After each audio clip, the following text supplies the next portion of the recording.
Welcome to the Occult London podcast. This is a new podcast dedicated to exploring magic, mysticism, the Kabbalah, as well as other topics. If you like the podcast, please write us a review and rate us on iTunes or whatever platform you listen to this on, as it will really help us to get this message out there. Also, be sure to visit our website at occultlondon.co.uk. Thank you. In today's episode, we will be continuing our discussion on the astrological signs of the Zodiac with a discussion on the sign of Taurus and some of the mythological and magical symbolism attached to this sign. The second sign of the Zodiac is represented by the bull, a primal, a fierce animal that is fierce but also gentle and really symbolises strength and primal sexuality and virility. The poet Bayard Taylor described Taurus as follows in his Hymn to Taurus poem. Ere the heels of flying Capricorn have touched the western mountain's darkening rim, I mark stern Taurus through the twilight grey, the glinting of the horn and sullen front uprising large, bent to the starry hunter's sword at bay. Taurus is constellation of the Zodiac, which means it crosses the ecliptic, and it can be found in the northern sky. And the word Taurus means bull in Latin. The astronomy Ptolemy listed Taurus when he made a list of the 48 constellations, and it's also one of the 88 modern ones. The star clusters Pleiades and Hyades are in Taurus, and Taurus also contains the Crab Nebula, which is a supernova remnant. The brightest star in Taurus is a red star called Aldebaran, and as we saw in our episode last week, it comes immediately after Aries. Some important dates. The astronomical conjunction is May the 14th to June the 20th. Rashi's 15th of May to June the 14th. The tropical calendar is April the 21st to May the 21st.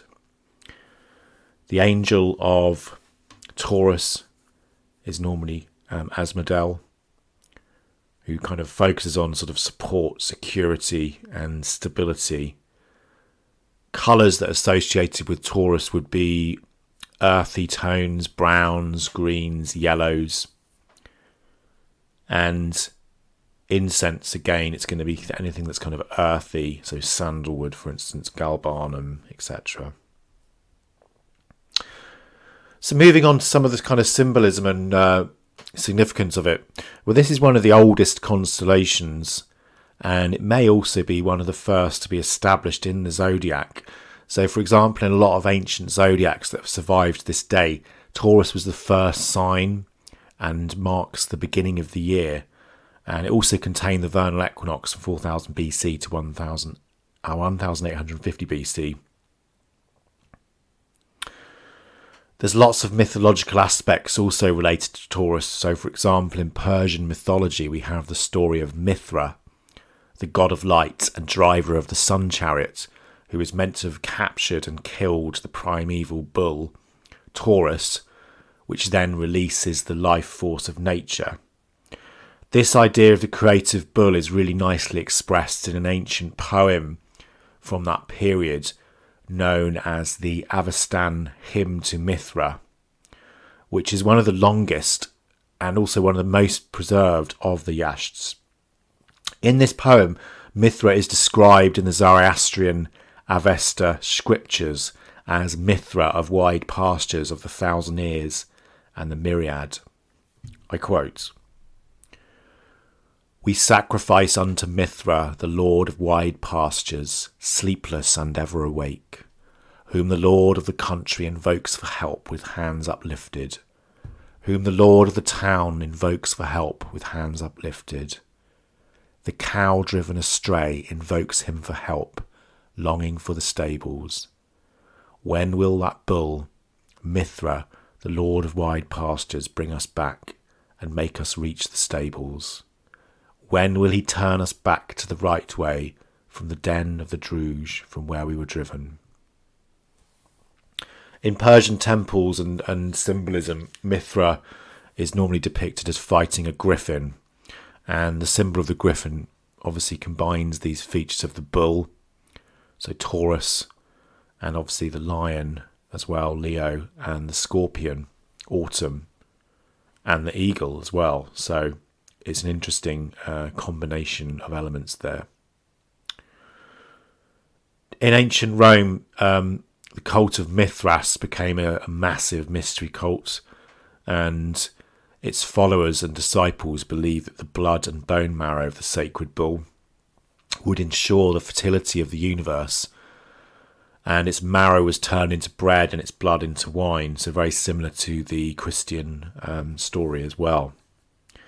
Mithras becomes the god of resurrection and redemption, and he also becomes almost like a Roman version of Christ or Osiris in Egyptian mythology.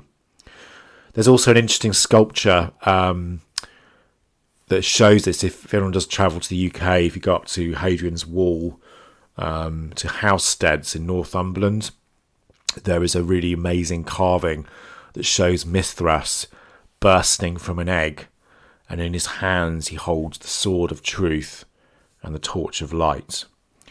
And around him in the egg-shaped form or frame is a cosmos that contains the 12 signs of the Zodiac. So yeah, that, as I said, that's up in Northumberland in the UK, if people want to go and check it out. Mithras also had a whole mystery cult centered around him, which are different initiatic grades. So similar to sort of a Freemasonry or a kind of, Western mystery school with different grades, different titles. We may do an episode on that at some point. The imagery of the bull of Taurus is also interesting. Some scholars have suggested that if we look at the images of Mithraic bulls from around 400 BC, we can only see the head and the forequarters, which may be the origin of our modern depiction of the figure of Taurus. Others also believe that this may be the story of Europa, which we'll discuss shortly. The bull is also important in ancient Egypt, where they worshipped the Apis bull, and the people would hold massive celebrations and festivals in the summer when the Nile overflowed its banks and brought water to the parched land so that crops could grow. And according to the Greco-Egyptian historian Manetho, the worship of the Apis bull dates back to nearly 3000 BC to the second dynasty of the First Kingdom of Egypt. For the Egyptians, Apis, God, was considered to be God incarnate. It's a bringer of fertility, it's a bringer of healing, a bringer of prosperity to all. The worship of the bull is possibly, one of the most ancient and maybe related to the fertility of the grains and the herds, but also it has this sort of power and strength aspect to it as well. It's also worth thinking about, obviously Egypt would have been an agrarian, agricultural society. Obviously wouldn't have had tractors and, power tools, etc. So, the bull was essential to actually be able to plough the fields. So, you would need this bull in order to kind of do that work and make it easier to bring some food back. The god Apis was also considered to be one of the most kindest, the most beneficent of deities. He was also the guardian of children, and it was believed that any child who smelled the breath of the bull was thought to have the power to tell the future. And the Apis was himself also used as a kind of form of divination, apparently. So the bull would be asked a question and then offered food. If he rejected the food, it meant that it was a bad omen, but if he ate it, it was a good omen. So yeah, anyone who's got a bull out there that wants to give that a try, let's see if it works. Over in Europe as well, the festival of Taurus is meant to have been celebrated by the Druids, and there was some connections there as well. And also in China, we have the sign of Taurus as part of a constellation known as the White Tiger. In ancient Greece, the bull was very important. Obviously, it's a symbol of Jupiter, the most powerful and supreme god of ancient Greece, the ruler of heaven and lesser gods and men. And Jupiter has a very romantic streak, is meant to have had loads of affairs, wives and mistresses. And one of the most famous of this is Princess Europa, who's daughter of Phoenicia. In the story, Europa is meant to have had a very quiet life. She sheltered existence at her father's palace and, protected, doesn't really know a lot about the world outside. One evening while she's asleep, she's meant to have had a prophetic dream in which a strange woman holds out her arms and says, "I shall bring you to Jupiter, for destiny has appointed you, his beloved." Later that day, when Europa and her maidens go out to pick roses and hyacinths in a meadow beside the sea, the mighty god Jupiter sees them and instantly falls in love with their beauty. And he's really determined to have Europa. However, he knows that she'll be terrified if he appears to her as a god. So he transforms himself into a magnificent white bull with jewel-like horns and a silver crescent in the middle of his forehead. Europa caresses the bull, and then eventually she climbs on its back. And then he springs into the air and carries her away to the island of Crete. There he changes himself back to his true likeness, and he declares his love for Europa, and then they become lovers. This is described by the poet Ovid in his Metamorphosis as follows: "And gradually she lost her fear, and he offered his breast for her virgin caresses, his horns for her to wind with chains of flowers, until the princess dared to mount his back, her pet bull's back, unwitting whom she rode. Then slowly, slowly down the broad-dyed bench, first in the shallow waves the great god set his spurious hooves, then sauntered further out, till in the open sea he bore his prize. Fear filled her heart as gazing back she saw the fast receding sands, her right hand grasped a horn, the other leant upon his back. Her fluttering tunic floated in the breeze." And that's a quote from Ovid talking about Jupiter and Taurus, the bull.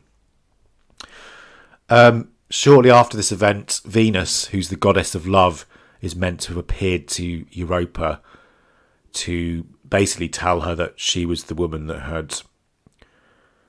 had told her about this courtship with Jupiter in her dream. And Venus also tells her that from now on, the continent to which Jupiter would be taken, it would be known as Europe. And yeah, so then they kind of live happily ever after. Europa bores Jupiter 3 children, and Jupiter took the likeness of the bull and places it in the heavens. So before we finish the episode, I wanted to touch on some of the magical aspects of Taurus as well. So from a magical perspective, as we've seen, Taurus comes after Aries, so it's an important figure in the beginning of the year when the spring, all that joy is coming up, is bubbling up. Mother Nature is beginning to mature into the summer months, and we begin to see the most beautiful time of the year. It's a time of springtime, of joy. The light is getting lighter. It's a time of romance. So Venus, the planet that rules Taurus, is in the air. And it's very much a beautiful time. It's a feast for the senses. And part of the energy of Taurus is really about this sensuous pleasure.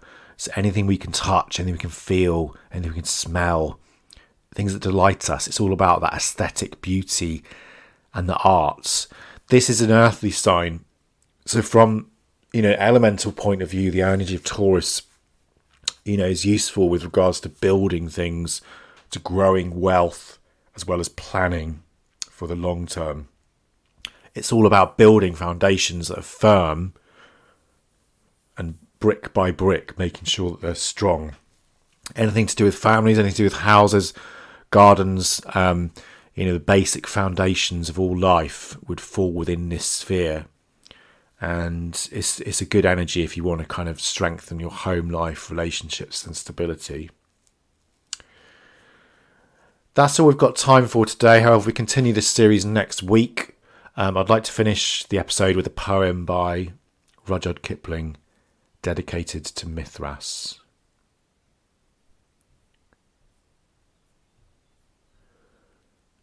Mithras, god of the morning, our trumpets waken the wall. Rome is above the nations, but thou art over all. Now as the names are answered, and the guards are marched away, Mithras, also a soldier, give us strength for the day. Mithras, god of the noontide, the heather swims in the heat. Our helmets scorch our foreheads, our sandals burn our feet.